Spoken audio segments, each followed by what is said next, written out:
İnsanlar arasındaki üstünlük yalnız elmlərinə görədir.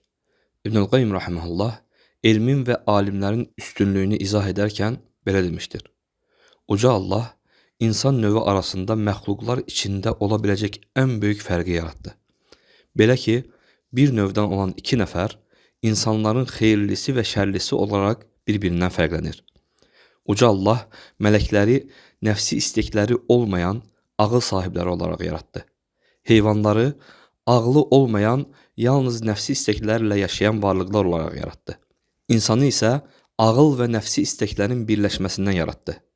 Belə ki, kimin ağlı nəfsi isteklərinə qalib gələrsə, o mələklərdən də üstün olar. Kimin nəfsi istekləri ağlına qalib gələrsə, o heyvanlardan da şərli olar. Uca Allah onları elminə görə fərqləndirdi. Alimləri mələklərə müəllim etdi. Necə ki, Uca Allah buyurur: "Yə Ədəmu ənbi'hum bi əsmaihim." Allah dedi: "Ey Adəm, bunların adlarını onlara bildir." Bu məqamdan üstün heç bir məqam yoxdur.